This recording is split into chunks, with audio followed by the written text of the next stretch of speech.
Hi guys, as you know, I'm pretty passionate about minimalism, but recently I came across some articles about the minimalism backlash, and it was incredibly sad to read this, and most importantly, it was really unfair and made me actually feel quite angry. I will link in the description box below some of the articles that I came across, but essentially these articles claimed that minimalism and minimalists is for wealthy and arrogant people, and that they're showing off, and minimalism is cold and for cold people and for snobs.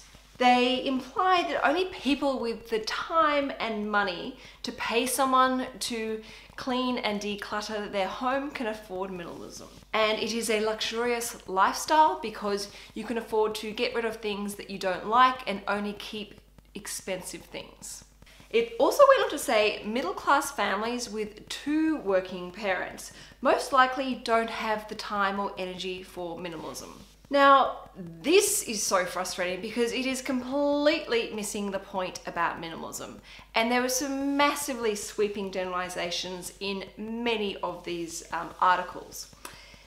For me, minimalism is simply about buying what you love, value, use, and appreciate. And you make your own definition when it comes to minimalism. To me, minimalism is not about having an incredibly clean home and neatly folded jumpers stacked away in an organized manner. And I am a single working mother who is incredibly time poor, and I managed to find the time to declutter and clean my home because I knew that if I did that, I would get that time and energy back tenfold, and I did.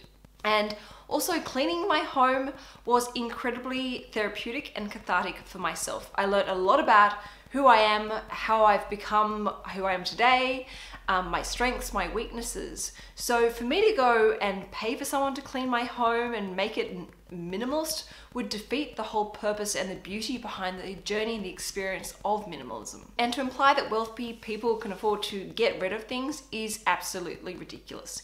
Anyone who's going through a minimalism phase in their life or incorporating it into their life, when you do get rid of those things, you can actually sell those things. And because you're getting rid of those things, you also stop buying those things. So potentially not only can you make money, but you can also stop wasting money and maybe even save some money.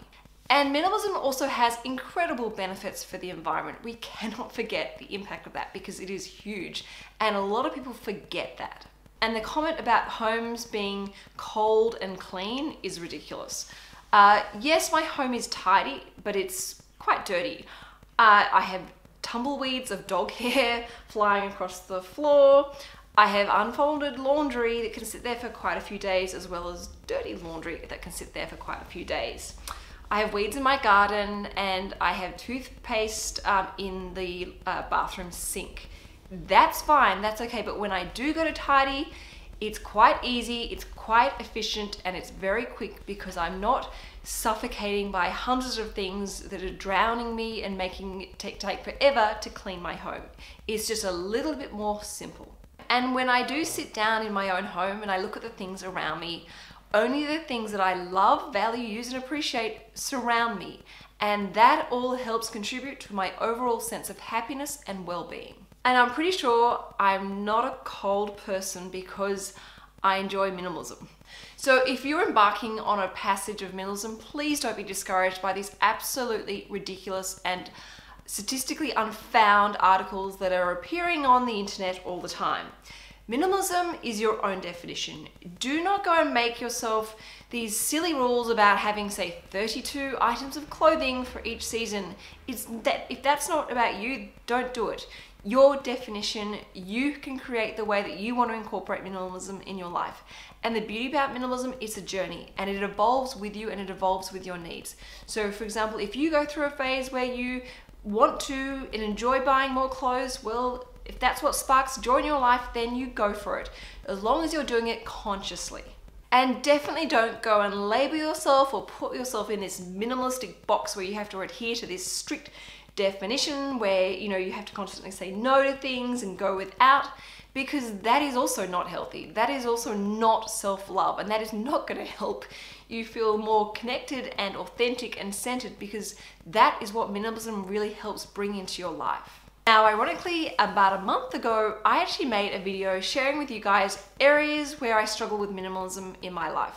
And if I can make peace with areas where I struggle or phases in my life where I need to be a bit more lenient with the whole definition of minimalism, that's okay. But I'm going to make sure I publish it next Thursday as part of Lifestyle Love. And please, if you're thinking about minimalism, dare to explore it. Dare to embark on an amazing journey, because I promise you, you're not going to regret it. And you've got absolutely nothing to lose by trying it out.